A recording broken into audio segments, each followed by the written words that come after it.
My name is Krop, and I am a 4376 SR peak main tank player. I am here to teach you the basics of Overwatch 2 to help you dominate when the beta comes out.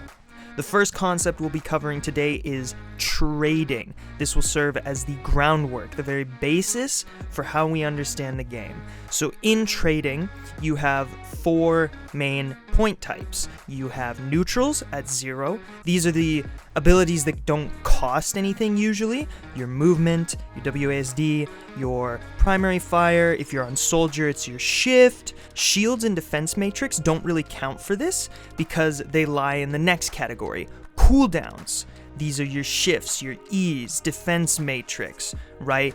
Next, you have your ults. These are very powerful tools. Every hero has one. What they do changes depending on the hero, but they're all extremely valuable. Lastly, we have life. Life is the most important because it enables the use of your neutrals, cooldowns, and ults. You're not moving around, you're not shooting, you're not pressing shift or E or Q if you're dead. So now that we know the value of different things, we can begin to trade. This is trading in one of these abilities for another. Like, say, using a cooldown, like Defense Matrix, to eat a grab. This is a trade up. This is very, very good for us. We got an ultimate with nothing but a cooldown, and not even a full cooldown all the time, right? The same goes for blocking a shatter, right, with your shield. The same goes for killing a tracer with just a widow headshot. That's trading all the way up from 0 to 4. Unfortunately, just as easily as you can trade up, you can also trade down. Like, let's say, dying to a hog hook. No one likes it, but it happens, and it's a trade down. Just remember that this isn't fact. This isn't some Bible to worship the trading system. It's just a better way to understand how to get value, how to get the most out of every ability, and to help you think about the fact that your WASD are as much an ability as your Q.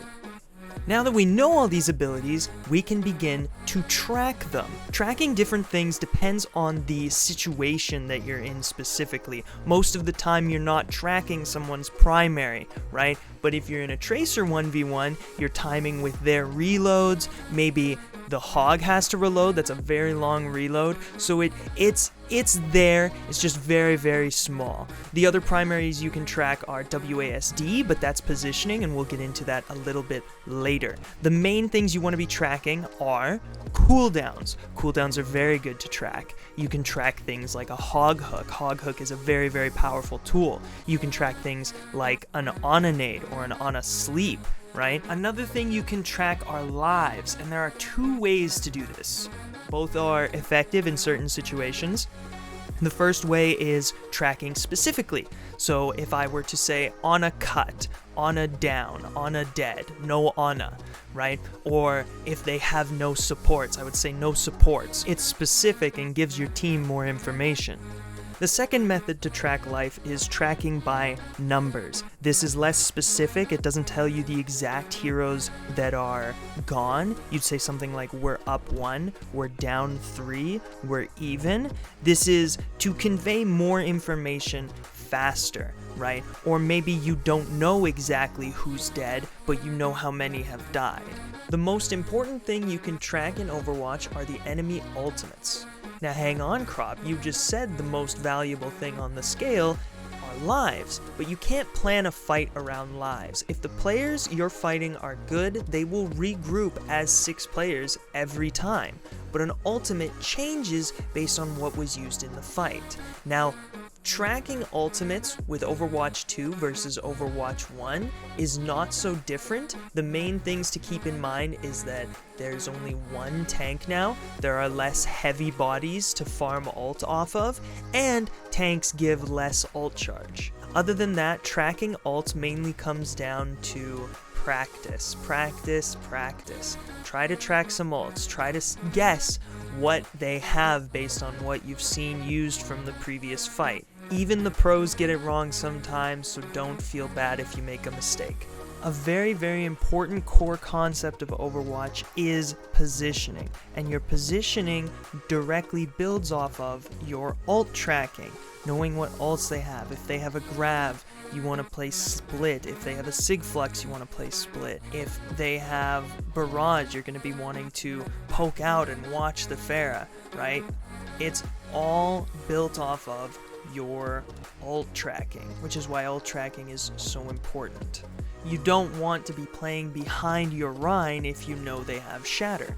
The thing that ties this all together is communication. The push to talk button is a neutral. It does not cost you anything to use, which can be very good and it can be very bad. This is how there's toxicity, there's this, there's that. But you should still try your best to communicate the things you're tracking to your team. If you know they have Grav, you say, hey guys, let's split up. And that's them using their WASD. Again, changing position based on what ultimates they have. Planning for the fight. Communication ties all these concepts together. It's how you let your team know the Hog has no hook. You let your team know they don't have a Kree. You let your team know you're going to be playing on the right side watching for the Barrage. It's how all of it comes together.